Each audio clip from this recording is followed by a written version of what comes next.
What's up, everybody? I'm John Middlekauff. You know what I need you to do. Subscribe to our YouTube channel. We got content for days reacting to every NFL game all the time, every single day. Subscribe, like the videos. Let's go. Okay, little mailbag time at John Middlekauff, at John Middlekauff. Fire in those DMs. Get your questions answered here on this little old podcast. At John Middlekauff, Instagram, fire away. Start with Marco. Question for the bag. Do you think it's a coincidence that the NBA gets a massive trade Sunday before the Super Bowl? Seems like a pretty good marketing tactic for the NBA to gain some steam once the NFL season ends. Your thoughts? Well, if I was going to be a conspiracy theorist, I would say this. The Lakers, with LeBron at 40 years old, were going to be in trouble within the next couple years. And if I ran the NBA, if I was Adam Silver, and let's face it, the NBA's always done some shady shit. And I don't blame them. I mean, they're in the business to make the most money possible. Now it's much more complicated with gambling legal, but I don't know how that gets to forcing teams to trade people. Listen, I don't necessarily think like Adam Silver made this happen, but if he did, it'd be the greatest move he's ever made as a commissioner. To get one of the best players in the NBA to one of your marquee franchises, and when would you want to do it? You'd want to do it right now. Now, their trade deadline is during Super Bowl week, so I think some would say like it's not a good idea to do it during Super Bowl week, but it usually gets lost in the shuffle, like Wednesday or Thursday. Doing it right now, better idea. I just think when you look at, people are going to say I'm a Laker hater. I am. I hate the Lakers. They're the only team. The truth, like I don't like Ohio State. I don't care that much. I don't even have a problem with the Dodgers. I'm a diehard Giants fan. I kind of appreciate what they're doing. When it comes to Lakers, there's something about that feeling. Even at 40 years old, I get like I'm still 15. And there's an envy, there's a hatred, I just don't like them. And I appreciate still having that feeling. You know, usually I have to create it or manipulate it by gambling. Once I gamble against you, I hate you. But other than that, like even my takes, I'm not Stephen A or Skip Bayless. Like I'll change my take if it's not right. I don't care that much. But this is a team that how I get they landed LeBron because he wanted to move to LA. This one, though, he's got handed Luka for Anthony Davis, who's 31 years old. Feels like the league somehow was, I don't know. Could you convince me? Yes, 100%. Does it seem a little shady? 100%. You couldn't make this trade in a simulator. In what world do you just go, yeah, we're trading, I don't know, the best player in the history of the franchise? Definitely is. I know Dirk had a much longer career. Dirk didn't have 5 straight All-NBAs from 20 to 25 years old. Like, yeah, we're just going to trade him for a guy 31 years old. Great player, but, gets injured a lot too. Like, what else are you going to get? Like 7 first-round picks, like 3 other players? No, just like one other player and one other pick. Yeah, we're good. But we're not really shopping him. Wait, you're not going to shop him? No, it doesn't really add up. Like, when you add up, like, you have one of the great players, not just in the league, but like, his entry to the sport is like LeBron-like. So you're just going to trade him for what? The biggest haul in the history of the sport? No, not really. Not even close, actually. If I would have told you, you wouldn't believe. Like, this is crazy. But the Lakers, get another marquee player. What they do. It's probably why I'm jealous. Kings just traded theirs. Mailbag question. Fan of the show. As you mentioned in a previous show, most general managers and head coaches have a general idea of how to build a team. At least they speak like they do.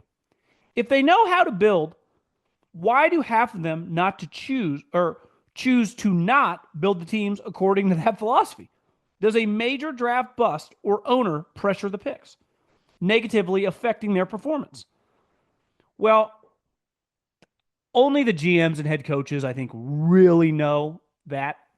Right? If you're in the draft room, most owners, I don't think are like forcing your hand if they're not like Dan Snyder.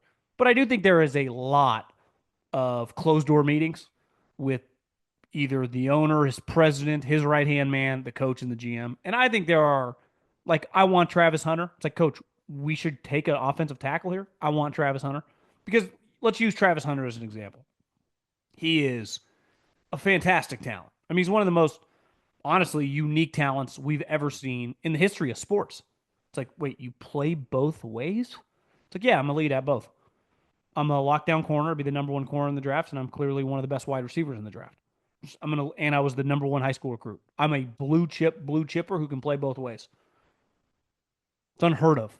It really is because even some of the guys, in college that have done both, they had a limited role. But you'd go wide receiver, corner, very important positions, and I got no problem taking either one of the those positions high. Like you take a Julio, you take a Stingley, a Sauce Gardner, Patrick Peterson, whoever, the elite guys. But you'd always take a tackle. Like I need a tackle, I need a wide receiver, I need a corner.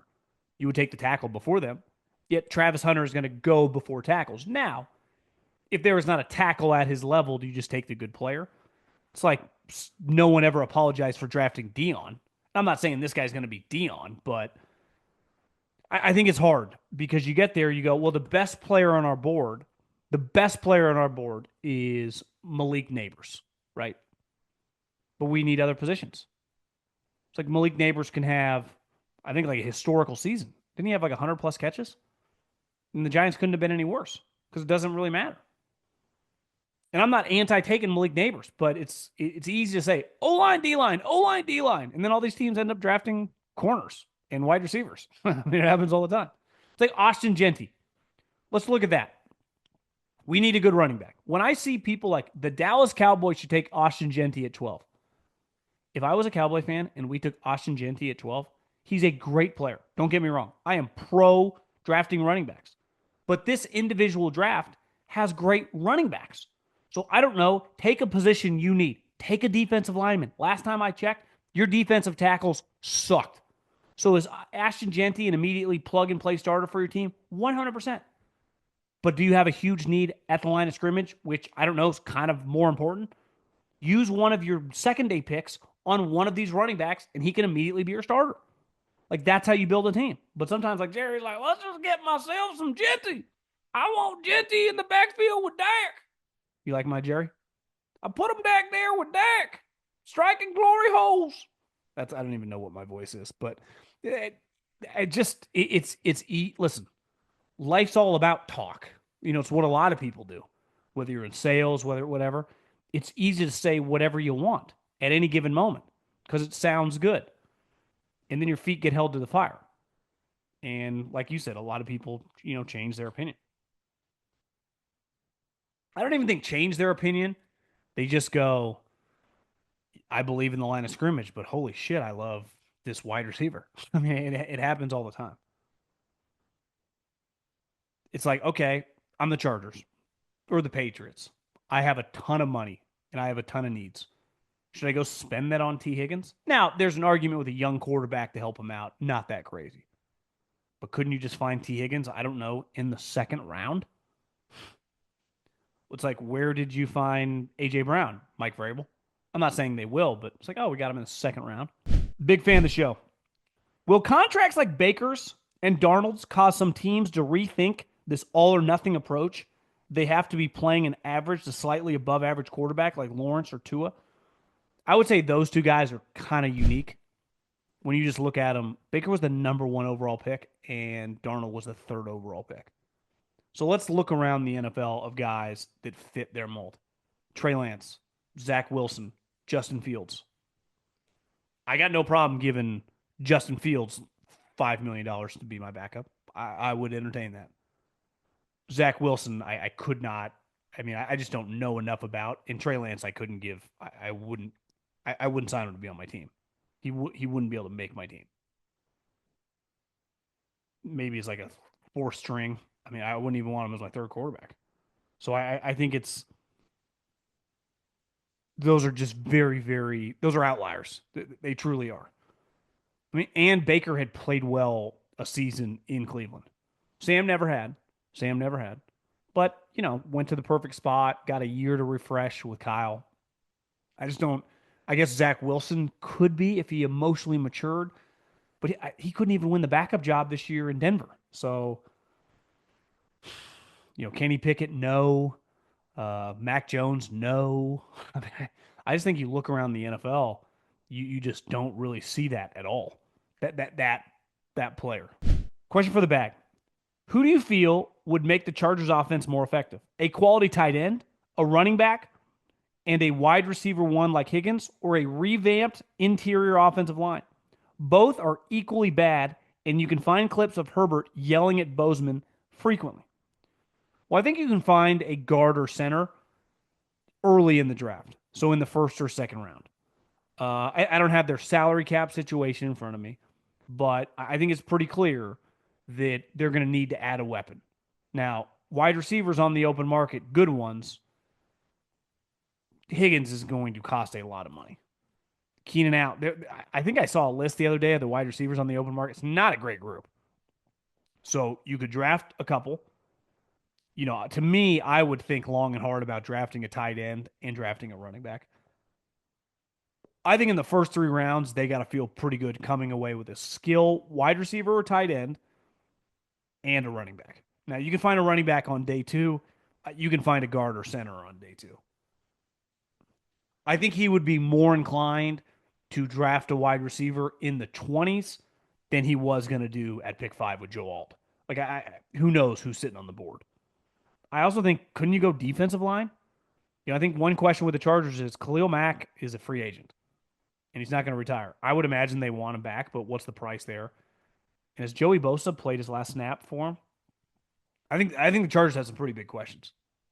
Can you give us a recipe for an Eagles victory over the Chiefs? Obviously, we can all imagine things like winning the turnover battle or being able to run the ball. Do you have any next level insights that may be able to tilt the needle in the Eagles' favor? Love the show. Well, I think one thing is pretty clear when the Eagles take advantage of you as an opponent, they do it defensively with their front. And down the stretch, I mean, Jalen Carter, non-quarterback, you could make the argument he's been a top 10 player in the NFL the last couple months of the season. I mean, in the playoffs, he has plays, and Baldinger's done some like breakdowns on, where he's just unguardable. I mean, you get him in a one-on-one situation against a guard or a center, and he has, whether it's that kind of swim move or kind of that quick get you on, your hip or your shoulder, you are fucked. I mean, he looks like a Hall of Fame. He looks like Chris Jones or something in his prime. So if a guy like that, and they have other sweet pass rushers. I mean, they got multiple interior guys. They got Jordan Davis, Williams. They got edge rushers and Nolan Smith and Sweat.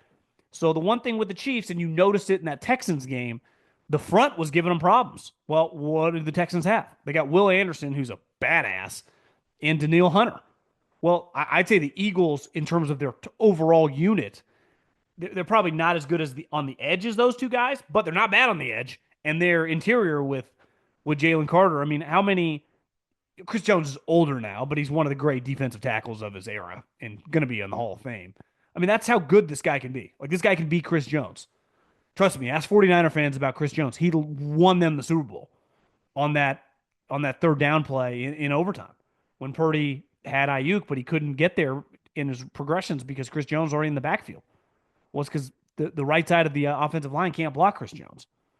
Well, the Chiefs, they take Thuney and they move him out to left tackle, which is the right move. But it kind of, and Stuckey has talked about this, it's changed how talented their interior is. Because usually it was, I mean, they had the best guard, center guard combination in the NFL. Trey Smith is, I don't know the Chiefs' financial situation. It's all this stuff so fluid at the combine, who you cut, who you trade. I mean, he's a guard. He might get, if I had to guess right now, what does he end up getting paid? I'd guess $65-70 million guaranteed. And like, I could see like 5 years, $100 million, 20 a year average, but like 65-70 guaranteed.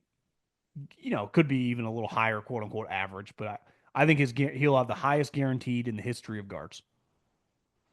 Last year they were making 18, 19 million dollars. But their guaranteed money usually is like 45, 50. He's going to be get the most guaranteed money by far. So once you bump him out, their tackle situation's not as good. Or excuse me, their tackle situation's better because it was such a problem, but inside is not quite as dominant. So it's like I think you got to dominate on the defensive line. And a couple years ago, that was their strategy. That's how they dominated the NFL. They led the league in sacks. So you lead the league in sacks, it's a problem. Now Mahomes is a magician, but this game comes down to blocking, tackling, throwing, and catching the football. Like it's pretty basic. And the quarterback, like, can you block them? Does he have time? And when you get a chance to hit him, do you fucking throttle him? It's the other thing. I mean, the Eagles can really hit you hard. I mean, they got blue chip. And these guys are all Georgia and Alabama. But it's like you're playing the best offensive coach. I mean, honestly, he's chubby Bill Walsh. He's clearly. I mean, if you want to do the Mount Rushmore of NFL coaches, I don't even know if he has to win this game to be on it. He's already got three Super Bowls. This is his sixth appearance. Bill Walsh. People forget like he didn't win five Super Bowls. He won three, and then he quit. So now he's more famous, at least as we sit here today. But who's to say in 50 years Andy won't be more famous or equally as I would say him. I think if you were doing a Mount Rushmore, it's not like Andy's anywhere close to done. I don't know who would argue about Lombardi, Belichick, Walsh. Then I think the four spots up for debate: the Landrys, the Knowles, the Hallises, the Andys. I mean, he's in the mix. I mean, you're talking about that's who you're going up against. If you're doing a Mount Rushmore of NFL head coaches, the coach you're playing is on that list. And Vic is an elite defensive coordinator, but you go, well, Patrick and Andy has kind of owned him.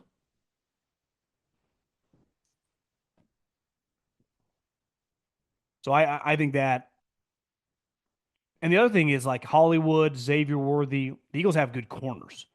Mitchell's one of the better rookie corners in recent memory. Cooper's a really good slot. And Slay, I mean, he's older, but he's still a solid starting corner. Technically, if Slay's your third best guy, right? If you just put guys up for factoring in their age, every NFL team got to pick or order those three of who they'd like. Slay would be third. But if that's your third, like you got good DBs. Now, if one of those guys go down and Rodgers has to come in, then it's a problem. Their safeties, coverage wise, I mean, they'll hit. Obviously, CJ will.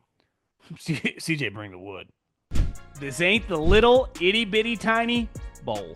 This is the Super Bowl 59. Get in on the action at DraftKings Sportsbook, an official sports betting partner of Super Bowl 59. Scoring touchdowns is key to hosting the Vince Lombardi Trophy, and you have a shot to score big by betting on them at DraftKings Sportsbook, the number one place to bet touchdowns. Ready to place your first bet? Try betting on something simple like a player to score a TD. Go to DraftKings Sportsbook app and make your pick. New DraftKings customers can bet $5 to get 200 in bonus bets instantly. Download the DraftKings Sportsbook app and use the code JOHN. That's code JOHN for new customers to get 200 in bonus bets instantly when you bet just $5. Only on the DraftKings Sportsbook app. The crown is yours. Lots of dynasty talk with the upcoming Super Bowl. Where would the Chiefs stack up if they win? And do you consider the Brady Patriots era one continued dynasty? I do. So when you say Belichick Brady, now there are three different iterations.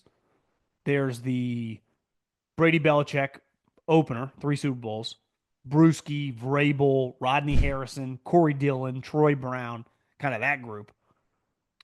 Then there's the '07 team, through 11, which is like Wes Welker, Randy Moss, Brady in his peak, Logan Mankins, Vince Wilfork, kind of that group. And then there's the Brady Belichick, Edelman, Gronk, Jason McCourty, Hightower, kind of that crew. So I think there are multiple crews, but Belichick and Brady were on them all. So it's like Travis Kelce retires and they win another Super Bowl in 3 years. The dynasty won't end. He just won't be a part of it. Like Gronk wasn't a part of the first three. or the undefeated season to lose. And I know, like, you get credit when you lose in the Super Bowl. That's an incredible year. But you got to win them too. Like, it doesn't sting as much. Like, yeah, Peyton, I lost a couple Super Bowls, won a couple too. Brady, I lost some Super Bowls, won a bunch too.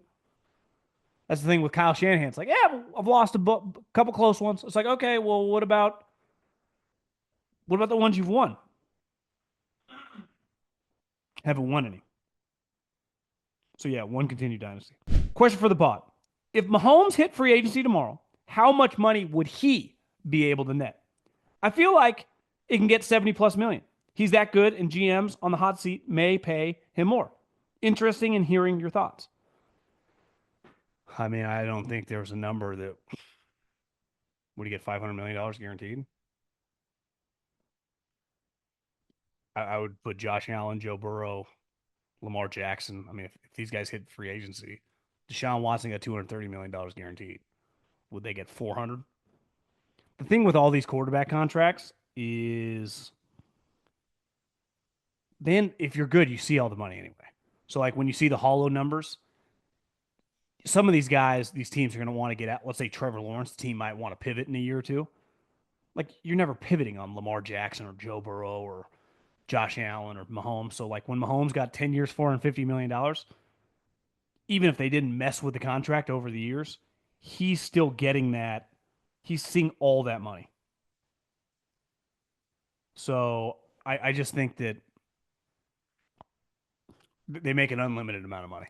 I mean, it's just I think it's really that simple, unlimited. I honestly think they would get 10, 15, 20% more if they hit the open market, but over the aggregate of their careers, like Mahomes is going to make $700 million. As someone who is working toward having a career in professional sports management degree, what was your favorite part of working in a major sports league? Also, what was your least favorite? I would say favorite is just, you're part of a team. There's a people that you become very close to.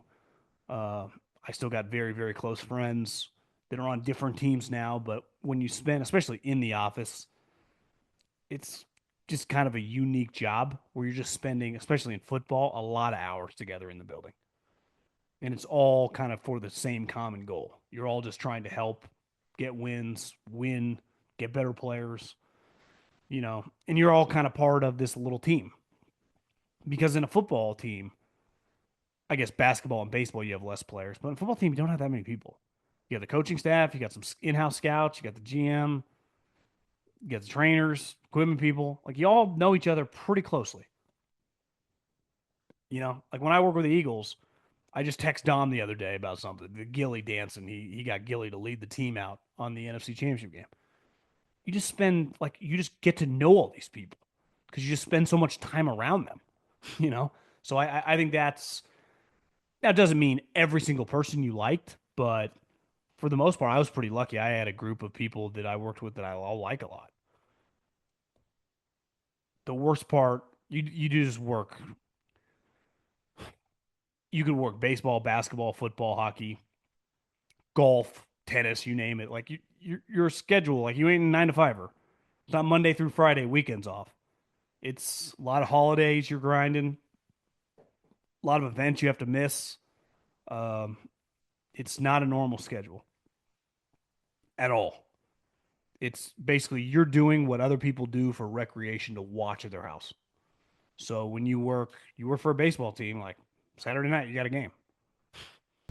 You mentioned last week you didn't have a theory to account for why defensive-minded head coaches like Aaron Glenn seem to be more inclined to hand off play calling duties to a new defensive coordinator, as opposed to offensive oriented coaches like Andy Reid, Sean McVay seem more willing to maintain those duties themselves. I'd like to suggest one possible explanation. We all have a basic orientation to life. And one division I've observed is that some people are more worried about bad things happening, while others aggressively seek fun and positive opportunities. Coaches drawn to defense likely fall into that category. And those who are more adventurous might incline toward offense. Coaching defense might be a burden. Coaching defense might be a burden defensive coaches would love to assign to someone else, whereas offensive coaches might like to continue enjoying trying to make good things happen. Just a thought. You're pretty deep on that. I think there's probably some merit to what you're saying, but I do think it comes back to like Andy Reid's an offensive play caller. He was an offensive lineman. He coached offensive players as an assistant coach, right? He was an offensive line coach, then he coached tight ends, then he worked with Holmgren. John Gruden was a quarterback. Kyle Shanahan was a wide receiver. Sean McVay was a wide receiver. They played offense. Like that was their position as a player. So when you transition, it's like, well, what side of the ball do you want to work on? Well, I played wide receiver. So where do you usually start? Offensive quality controller, offensive graduate assistant. And then when you elevate from like the lowest guy on the totem pole, where do they put you? Well, they put you usually assistant wide receiver coach, right? That's kind of where you get if you're an offensive line guy, where do you start? Assistant offensive line coach. Then you become an offensive line coach. Then you become the run game coordinator. So it's like D'Amico. Why is he called? He's a linebacker, right? Sala, defensive player. Dan Quinn, defensive lineman. I think Pete Carroll's somewhat unique. Pretty sure he played quarterback, but he might have just started coaching on the defensive side of the ball and it just kind of took off. But I think when you look around the NFL, I think Aaron Glenn was a corner. So what position does Aaron Glenn start coaching when he gets into the profession? Starts coaching DBs. And the natural progression is like assistant DB coach, defensive coordinator. Like it's just a progression.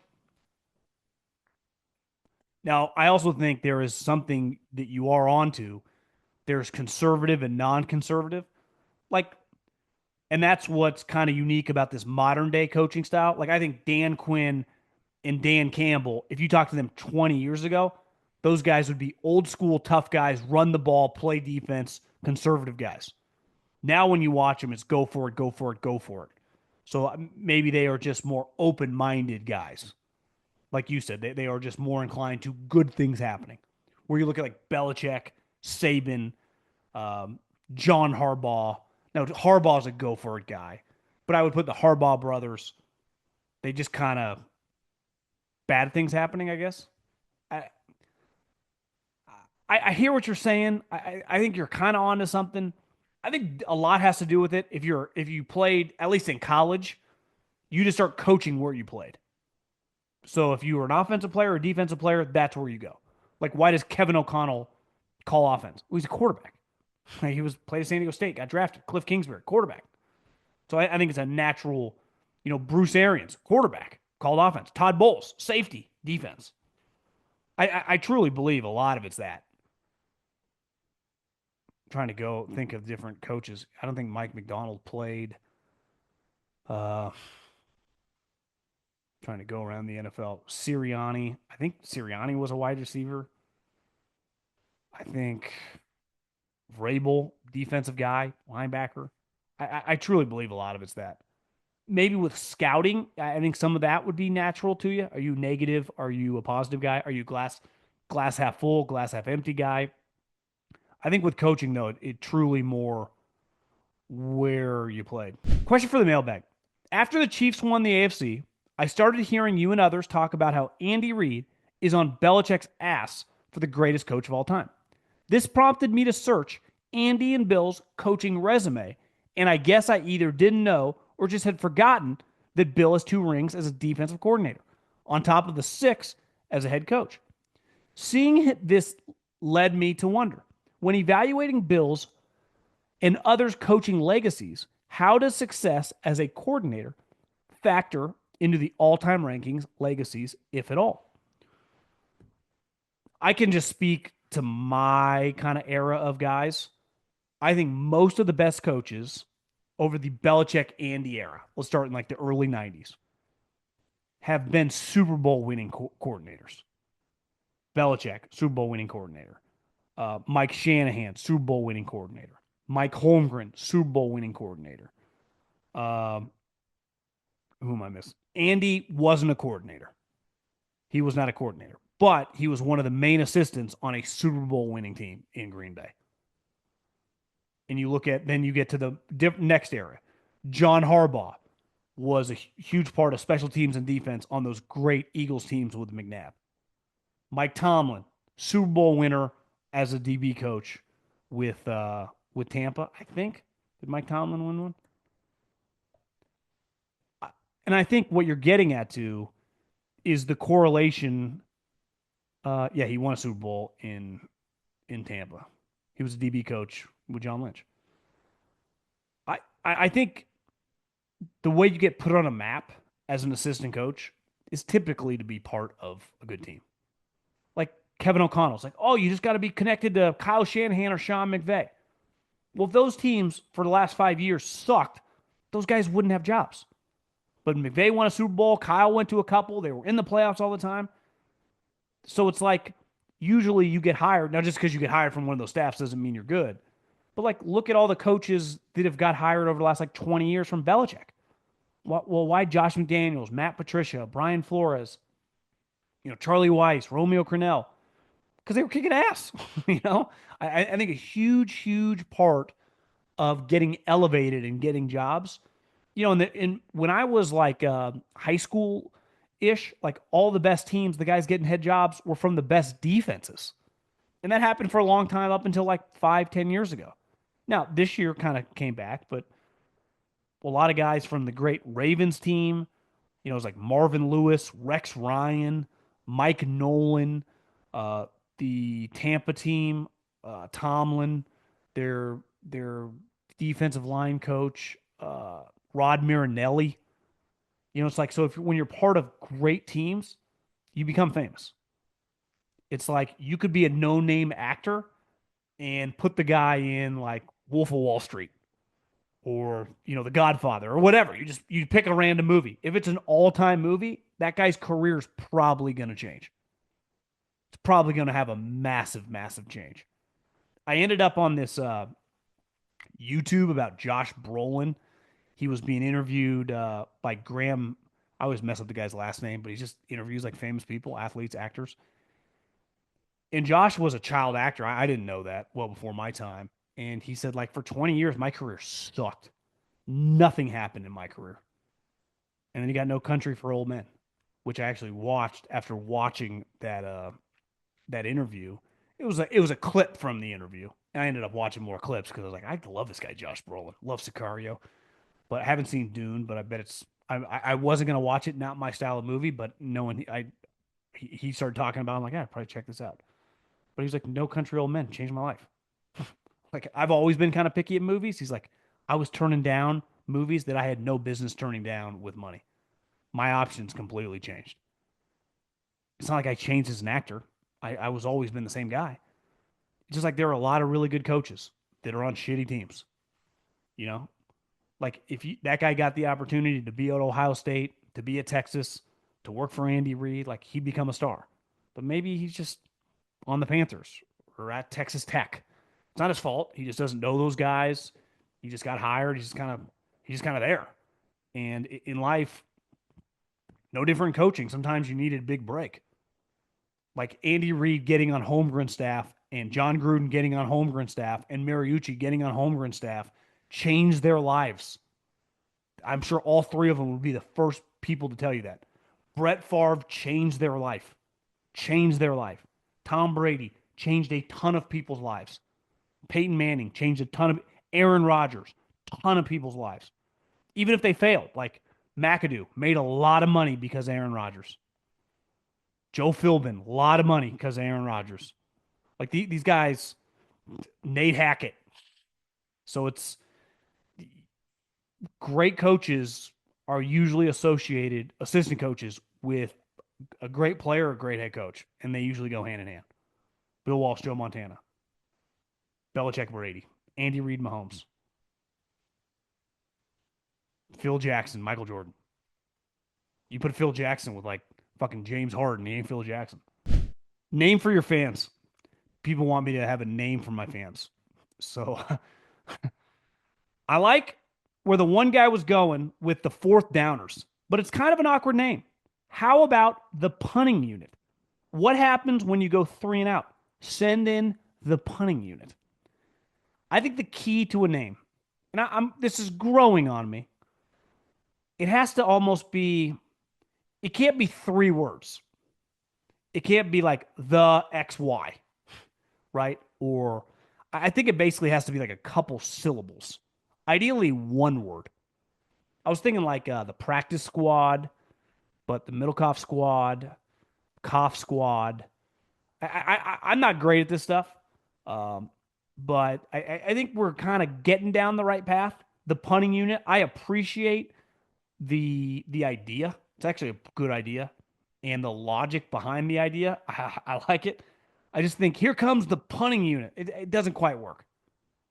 It doesn't quite work. Uh, when I was a kid, Jim Rome, I think had the was it the cronies? I think it was the cronies.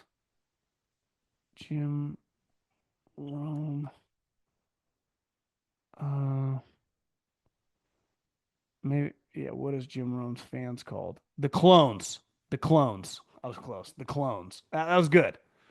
The clones. Like that's Portnoy has the Stoolies, the clones. I think the key for this to work, it's got to basically be one word. I don't know what that word is, but I don't think it can be like a statement. Like, here comes the third down defense, right? Here comes the punting unit. I, I've thought for probably a couple of minutes the other day, and I was like, I'm not even close to getting a good idea. But like clones, that was pretty legendary when I was a kid. I thought I was a clone. I never even called in, but I felt it, right? So the one word's key. It doesn't even have to be football related. It can be anything. Something that sticks, something that's good, something that's catchy. But I think one word is pretty key.